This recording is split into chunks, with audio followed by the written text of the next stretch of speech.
기이한 힘으로 강대하게 하십니다. 근데 참 이 우시아는 렘넌트인데요. 오늘 보시면 어머니가 예루살렘 사람이라고 나옵니다. 그러니까 복음을 가진 집안이었고 거기에서 복음을 전달된 우시아였는데요. 어머니가 그리고 스가랴가 산날 동안에는 여호와를 찾다가 1세대들이 지나고 나서 이제 하나님을 찾지 않게 됩니다. 근데 그 이유가 아무리 생각해도요, 복음을 실제로 체험했냐 안 체험했냐 그건 것 같습니다. 오늘 오직 복음에 대해서 이야기를 하셨는데요, 오늘 왜 내 인생에 오직이어야 되는지가 먼저 보이셔야 합니다. 왜 오직 복음이 아니면 안 되는지, 왜 오직 복음을 붙잡아야 되는지 먼저 그 이유가 나오셔야 됩니다. 내 인생에서요. 하나님은 우리에게 처음부터 복을 주셨습니다. 하나님은 우리에게 처음부터 종교생활과 다르게 열심히 빌어서 복을 주신 게 아니고요, 처음부터 영적인 존재로 창조하셔서 하나님과 함께 할 때 이 땅을 정복하고 이 세상을 다스리는 복을 처음부터 주셨습니다. 근데 하나님을 떠나게 되면서, 하나님과 분리되면서부터 인간에게는 많은 문제가 찾아옵니다. 정복을 내야 되는데 정복을 당하는 거죠. 이유는 딱 하나입니다. 사단이라고 하는 영적인 존재가요, 어떻게 우리에게 각인을 주냐면, 하나님 없어, 네 인생 네 맘대로 사는 거야, 네 원하는 대로, 네가 바라는 대로, 네가 원하는 대로 할 때 행복한 거야 라고 각인시킵니다. 그러다 보니까 나도 모르게 나 중심으로 살아가다 보니까요, 뭐가 안 되는 겁니다.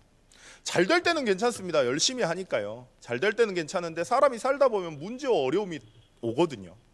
그 문제와 어려움이 올 때 이제 흔들리는 겁니다. 열심히 하는 것도 성경에 보니까 너희는 너희 아비 마귀에게서 났으니 너희 아비의 욕심대로 행하고자 하느니라 되어 있습니다. 열심히 하는데 결국엔 마귀의 욕심이었던 거예요. 열심히 하는데 결국에는 흑암이 원하는 거였던 겁니다. 그러니까 영적인 존재인 인간이 이게 안 맞는 겁니다.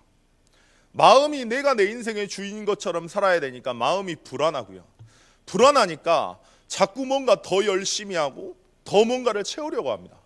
좋아 보이는 인간의 사랑, 좋아 보이는 성공, 좋아 보이는 명예, 인간의 인정을 받기 위해서 발버둥 치고 내 손에 내 이익에 집착하다가 가장 중요한 사실을 놓쳐버리는 거죠. 하나님이 내 인생의 주인이고 나와 함께 하신다는 사실을 사단이 교묘하게 나라는 걸로 뒤집어 씌워서요, 하나님이 나와 함께 하시는 중요한 그 그리스도의 언약을 놓쳐버리게 만들으니까, 복음을 잃어버리고 내가 어떤 존재인지를 잃어버리게 만드니까 그 영적인 무지에 잡혀가지고 실상이 아닌 허상만 보게 됩니다. 그러니까 불신앙할 수밖에 없고요. 불신앙할 수밖에 없으니까 하나님을 찾지 않고 분열된 상태로 다른 것에 집착하면서 살아갑니다. 그게 인간의 근본 문제입니다. 사람들은 뭐라고 이야기하냐면요, 어떤 사람과 갈등이 일어날 때 저 사람 문제라고 합니다. 근데 그거 거짓말이거든요. 내가 이 사람이 문제가 됐다면은 그 문제가 내게 문제가 될 수밖에 없는 근원적인 걸 보셔야 합니다. 모든 문제의 원인은 하나님을 떠나는 데서 있습니다. 인생 살다 보면 어려운 순간 정말 많잖아요. 인생 살다 보면 억울한 일도 정말 많지 않습니까? 인생 살다 보면 내가 왜 이렇게 살아야 되나 진짜 힘들 때도 많습니다. 근데 그 환경을 바꾸면 되는 줄 아는데요, 사람들은. 그리고 그 문제를 해결하면 되는 줄 아는데, 7 렘넌트들은 성경에 나와 있는 믿음의 인물들은 우리보다 더 힘들었습니다. 요셉은 형들한테 팔렸고요. 요셉은 노예로 갔습니다. 베드로는요, 예수님 눈 보면서 예수님 저주했어요.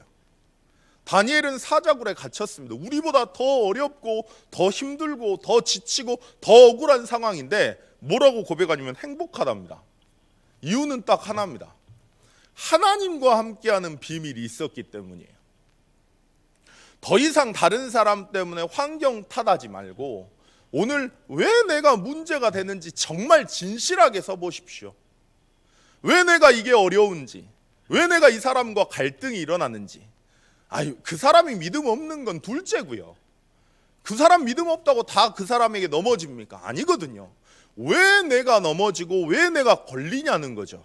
그 원인이 근본 속에 있습니다. 하나님을 잃어버리고 내가 내 인생의 주인인 것처럼 살아가니까, 사단이 그렇게 속이니까 내 중심으로 사니까 상처받고 틀린 생각을 가지고 감정이 상해진 상태에서 살아가니까 모든 게 다 문제로 보이는 거거든요.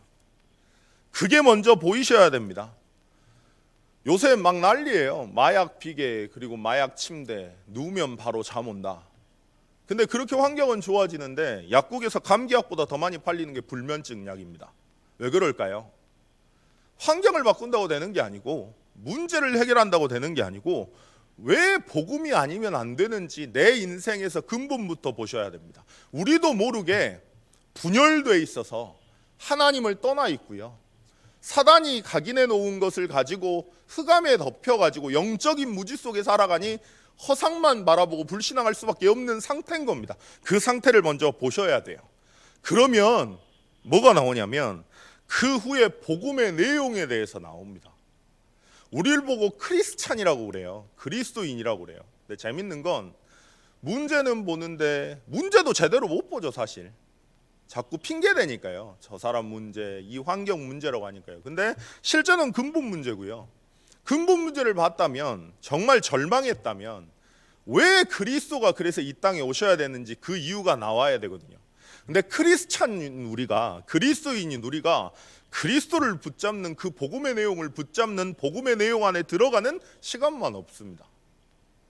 내 인생에 정말 진실하게 하나님 앞에 서면 문제가 생길 때, 갈등이 일어날 때, 내가 불안할 때, 내가 염려될 때 정말 진실하게 하나님 앞에 서면 보일 겁니다. 내 인생의 근본 문제가요. 왜 그럴 수밖에 없는지가 보일 겁니다. 그러면 보입니다. 뭐가 보이냐면, 그래서 이 땅에 그리스도로 오셔야만 했구나. 너무 잘 아십니다. 우리가 나라는 것에 잡혀 있어서 영적인 무지에 갇혀 있고 사단에게 잡혀 있다 보니까 허상만 보고 실상 놓칠 수밖에 없는, 불신앙할 수밖에 없는, 죄와 사망의 법 아래 살 수밖에 없는 상태라는 걸요. 우리도 그러고 싶지 않은데 사단이 각인해오는 많은 것들 때문에 하나님을 떠나 분열되어 있고 다른 것에 집착할 수밖에 없는 상태라는 걸 하나님이 너무너무 잘 아십니다. 거기에 집착해서 가장 중요한 하나님의 언약을 잃어버릴 수밖에 없다는 걸 우리보다 더 잘 아십니다. 그래서 우리의 믿음이 아닌 거예요. 그래서 하나님이 우리와 약속하지 않으시고 우리의 조건, 우리와 상의하지 않으시고 일방적으로 인간의 몸을 입고 이 땅에 그리스도의 언약을 성취하셨습니다. 마귀의 일, 우리가 이길 수 없는 줄 아시고요. 오늘 또 자꾸 속인다니까요. 네 맘대로 사는 게 네가 네 인생의 주인이야. 너랑 갈등 오면 저 사람이 문제인 거야. 저 사람 없으면 정말 행복할까요? 이 환경이 바뀌면 정말 행복할까요? 또 똑같습니다. 근데 사단이 그렇게 속여요. 네 맘대로 하는 거야. 네가 원하는 대로 하는 거야. 하나님이 아니라 네가 지금 겪고 있는 이 문제를 해결해야 되는 거야. 사단이 또 그렇게 속입니다. 그러니까 다른 것에 집착하고 하나님을 떠날 수밖에 없다는 거 너무 잘 아시고, 왕으로 이 땅에 오셔서 마귀의 일을 멸하러 왕으로 이 땅에 오셨습니다. 일방적으로요. 우리 믿음, 우리의 능력, 우리의 조건 아무 상관없습니다. 우리 영적 상태 비참해도요, 우리의 영적 상태를 보면 절망스러워도요, 왕 대신 그리스도의 능력을 고백하고 붙잡는 것이 우리가 사는 유일한 길입니다. 우리도 모르게 불신앙 가운데 빠질 수밖에 없다는, 죄와 사망의 법 아래 살 수밖에 없다는 거 너무 잘 아시고, 우리와 상의하지 않으시고 제사장으로 이 땅에 오셔서 생명의 성령의 법 되셔서 그 죄와 사망의 법 아래 살 수밖에 없는 우리를 너무 잘 아시고 해방시키셨어요. 오늘 그 제사장의 언약을 기억하고 들어가시는 겁니다. 하나님을 떠나 분열될 수밖에 없다는 거 너무 잘 아시고, 그러고 싶지 않은데, 물고기가 물 떠나면 죽는다는 거 너무 잘 아는데 떠날 수밖에 없다는 걸 너무 잘 아시고, 우리의 믿음, 우리의 수준과 상관없이 길과 진리, 생명 되셔서 언제든지 변하지 않는 진리로 이 땅에 오셔서 언제든지 하나님 만나도록, 언제든지 하나님을 찾을 수 있도록 선지자 되신 그리스도로 이 땅에 오셨습니다. 내 능력과 전혀 상관없이 이 복음의 내용을 기억할 때 진짜 감사가 회복돼요. 진짜 감사가 회복될 때 영적인 치유가 일어납니다. 그때요, 내가 사는 거예요. 문제가 해결 안 돼도 그때 내가 사는 겁니다. 그걸 보고 영접이라고 그래요. 상처 없는 사람 없고 과거에 문제 없는 사람 없습니다. 근데 늘 상처라고 과거에 매여서 살거든요. 근데 그 문제 때문에, 그 과거 때문에 내가 그리스도의 언약을 깨닫고 그걸 고백하고 그 속으로 들어가잖아요. 그러면 이 과거가 아니었다면, 이 문제가 아니었다면 난 그리스도 깨달을 수 없을 건데 너무 감사하다라고 재해석되고 바뀝니다. 그게 문제를 보는 우리의 눈입니다. 복음 하나 회복하시면요, 진짜 오직 그리스도여야 되는 이유를 내가 발견하면요, 그리고 그 이유를 안다면, 절망했다면 그 유일한 해답인 그리스도의 언약 앞에 그 답을 붙잡는다면 여러분들이 보는 모든 눈이 달라질 겁니다. 정말로요. 그래야 여러분들이 삽니다. 그래야 문제에 안 걸립니다. 그래야 응답으로 보입니다. 그래야 축복으로 보입니다. 내가 그렇게 보여야 내가 살아요. 내가 그렇게 체험이 돼야 흔들리지 않습니다. 그래서 하나님은 오늘 또 예탁에 기다리고 계세요. 하나님 자녀에게 문제를 주시는 이유는 그것 때문입니다. 보라고요. 계속 근데 핑계대고 거짓말합니다. 저 사람 때문에, 이 문제 때문에, 이 환경 때문에. 애가 타세요, 하나님이. 그게 아닌데 걸려있는 너를 보라는 건데, 그래서 근본 문제 속에 빠져 있어서 복음이 아니면 안 되는 나를 보라는 건데, 그리고 내 능력과 내 믿음과 상관없이 언제나 변함없이 완성시키신 그 그리스도의 언약을 기억하고 그 구원의 축복과 그 감사를 정말 회복해서 행복한 증인이 되라는 건데, 가장 중요한 것만 놓쳐버립니다. 왜요? 집착되어 있는 상태이기 때문에. 정말 렘넌트에게 무엇을 각인해야 될까요? 저는 이 복음을 각인해야 된다고 생각합니다. 여러분들은 크리스찬이시고요, 그리스도인입니다. 그죠? 그러면 오늘 한번 여러분들의 인생, 여러분들의 하루를 돌아보십시오. 매일 여러분들은 그 그리스도 앞에 정말 그리스도를 내 인생의 주인으로 영접하고 그 능력들을, 왕, 선지자, 제사장의 능력을 누리는, 영접하는 시간이 있으십니까? 뭐 혹자는 그래요, 재영접설이라고. 그런 게 아닙니다. 영접하고 구원받으면 하나님 자녀로 끝난 겁니다. 근데 왜 하냐면 기억하는 거예요. 내가 자꾸 착각하고 놓치니까. 그 비밀을 꼭 누리셨으면 좋겠습니다. 많은 헌신을 하고 많은 일을 하고 많은 전도운동을 해도요, 내 개인이 오직이어야 되는 이유를 발견하지 못한다면 혼자 있는 시간에 가장 힘들 겁니다. 근데 저는 안 그랬으면 좋겠어요. 여기 나오신 분들이, 우리 성도님들이 정말 그리스도의 가치를 알고 복음이어야 되는 이유를 알고, 그래서 그리스도가 아니면 안 된다는 걸 정말로 알고, 머리가 교리가 아니라, 지식이 아니라 정말로 매일매일 그 그리스도로 체험하고 확인하기에 모든 게 해결되고 모든 게 문제가 안 되는 그런 증인이 되시기를 예수 그리스도의 이름으로 축원드리겠습니다.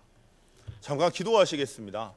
하나님은 우리의 능력과 우리의 믿음과 우리의 상태와 상관없이요, 그리스도를 발견하고 누리게 하기 위해서 이 땅에 답으로 오셨습니다. 그 복음에 집중하는 시간이 될 수 있도록, 정말 하나님이 그래서 형통케 할 수밖에 없는 복음의 사람이 될 수 있도록 주님 오늘 이 시간 역사해 달라고, 문제, 어려움, 사건, 모든 상황 그 속에서 정말 근본 문제를 보고 복음이어야 되는 이유를 보고 그 복음의 내용인 그리스도를 실제로 누리는, 그래서 내 과거와 상처와 모든 것들이 구원 얻을 만한 발판이 되는 그런 인생 될 수 있도록 주님 역사해 달라고 잠깐 기도하시겠습니다. 하나님 아버지, 은혜